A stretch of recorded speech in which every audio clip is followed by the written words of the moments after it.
Well, hello there. Back at it. Here we are, 1 Corinthians chapter 3. We're in this section in 1 Corinthians about divisions in the church. Really, first 4 chapters. You might have thought I took a break about it in chapter 2, but even that applied. And certainly here in chapter 3, he's coming back to this topic of them dividing over Paul and Apollos and all these things, especially here in these first 4 verses, where he calls them a name that maybe surprises you. He says the church in Corinth was a bunch of babies.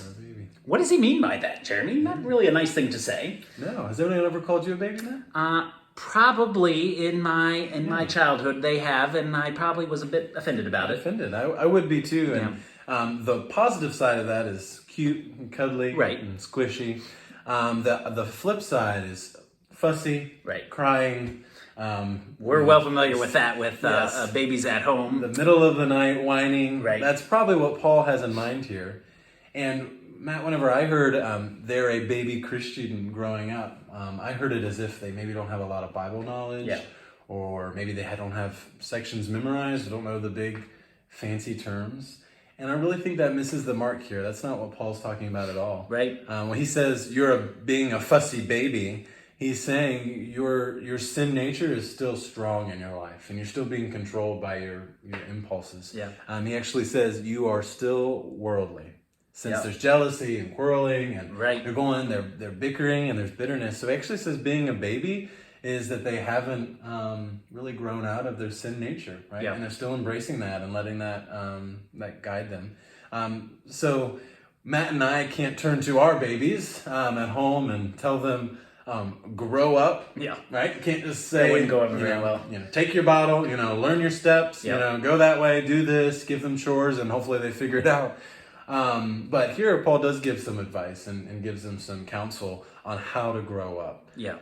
So I'd love to ask you guys, what are some tips that you would give to a baby Christian to grow up? Yeah. Of course, none of us would know baby Christians, no fussy babies here. Yeah. But we'd love to hear some of your tips anyway. We definitely all have room to grow in some way or another, especially over this topic of jealousy and strife, as we talked about in chapter 1, divisions. And one of the ways he'll address that, as you were saying, is by talking about their identity. Who are you in Christ? I think that's so important in this book, and especially in this chapter and the next one.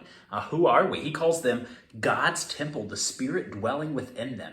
Imagine this chapter as the biblical DMV, where they are going to get their identity, to get their ID. But there's no long lines here. There's no government inefficiency. No need to be frustrated. When we go to get our identity from Christ, it comes freely, comes as a gift. We don't have to wait, and we can know who we are. So what does that look like? How does he describe them beyond the verse I mentioned? What is their identity in this chapter? And what's the identity also of Paul and Apollos? Because he's going to talk about that in 10 through 14 or 15.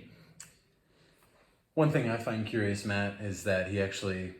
instead of berating them or even just putting them in the dust because they're babies, he, like you said, mentions their identity. And then he also talks about all the things that belongs to them.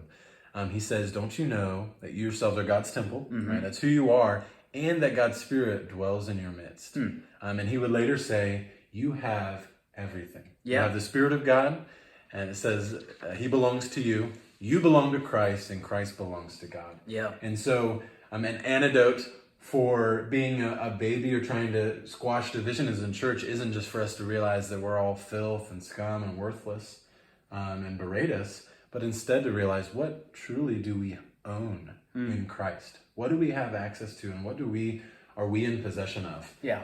And instead of what you would think, right? All the things the way that you're deficient, he actually points to all the ways that they're blessed. Yeah.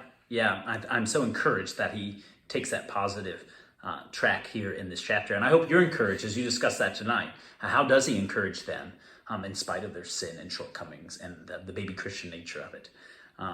But as we close, I want to point you to a lyric of a song we sing that ties in real well with the verse you just mentioned here at the end of the chapter, that all things are yours. It's from the song, Yet Not I, But Through Christ. And the first stanza ends with, yet how strange and divine that I can say all is mine. Yet not I, but through Christ. Yeah. And we can truly say that that's our identity. All is ours because of Christ. We have so many rich blessings. And I hope you leave tonight the discussion encouraged by what you have in Christ and by who you are and by what he's made you to be and what he is making you to be as we all engage in this journey of growing to be more like Christ. Have a great night.